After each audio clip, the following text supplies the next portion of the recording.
Okay, so it doesn't matter what programming language you're using, you're always going to want to set up some sort of development environment, a place where you can write all your code and keep all your stuff and have all the tools that you need. Now, in the old days, we had to download everything onto our computer and run them locally. Then, recently, we started to get these cloud development environments, and they are really, really cool. And I use them for a lot of things, and I used to really push them for my students to use them as well, because they're cheap, a lot of times free, and they're easy to use, and they're very standard. The problem with that is these cloud development tools are starting to disappear. The more popular ones are getting bought by other companies and shut down, or they're being changed all the time, so you can never really count on them. And so now I actually recommend that we go back to the old way and download everything onto our computer. The cloud development tool that I used forever was called Cloud9. Amazon bought it, and we all thought, wow, great, it's going to be around forever. But just last week, Amazon closed Cloud9. They integrated it into Amazon AWS, but in doing so, they changed it all around. It's a lot harder to use, especially for newbies, people learning, at the beginning, and now you have to pay for it. So it's not a great thing. So I no longer recommend those type of online tools. There was one called Nitrous.io. It got closed down. It's just these things come and go, and there's no consistency to them. And so it's just much better to keep all the stuff on your computer, I find. So that's what we're going to do. So to run Python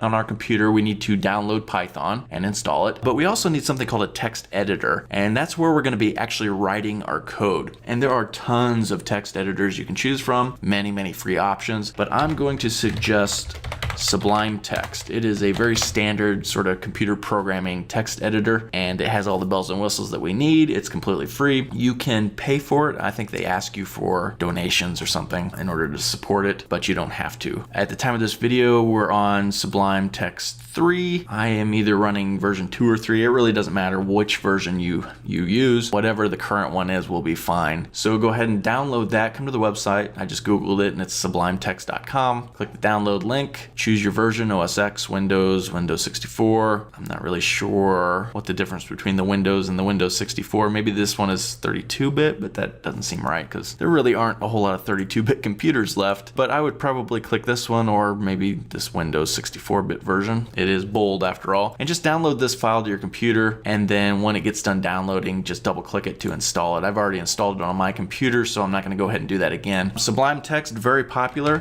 Another popular one is Notepad++. It's also free. We'll take a quick look at that. It's just notepad-plus-plus.org. And this one is white. It has a white sort of color scheme to it. And you can change the color schemes on this one as well as Sublime to whatever you want, but out of the box it comes white versus Sublime out of the box it comes sort of that darker colored. You can see right down here. And the reason why we use text editors, you can see in this picture, is our code will change color based on the programming language we're using. That's very, very useful. Otherwise, you could just use Notepad or something. But there's also all kinds of other bells and whistles, great things included, and we'll see that as we go on. So go ahead and download that, install that, get that ready to go. Then head back over to python.org and click the download button, and you can see it shows that we're on Windows, and pick just whatever the latest version of Python 3 point whatever, and it's probably not going to be 3.6.3 by the time you watch this video. Whatever the current version is, that will be just fine. Go ahead and click that. So I'm going to save this to my desktop. It's just what I usually do. You can save it to anywhere. And you can see 29.2 megabytes, not very big file. Should download right away depending on how fast your internet access is. And once it's downloaded, you can see it's a little exe file. You can just click it here, or you can navigate to your desktop and double click it there. Let's see, click run. I actually have an older version of Python on my computer, so it's asking, do I want to upgrade?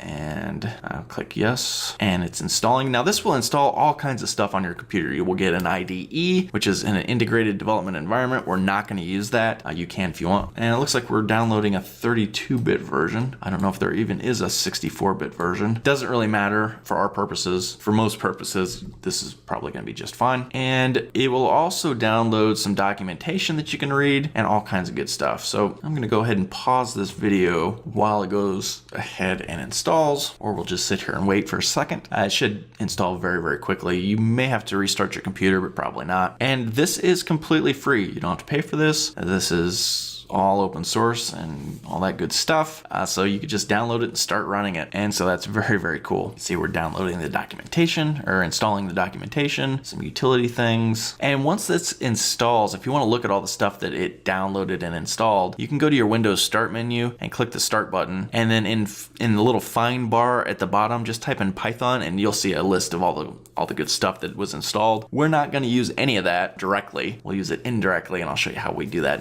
starting in the next video. But everything's installed. We have some little links here you can look at for documentation and tutorials and stuff, but we don't need any of that, and we're good to go. So in the next video, we will jump right in and start writing our very first program.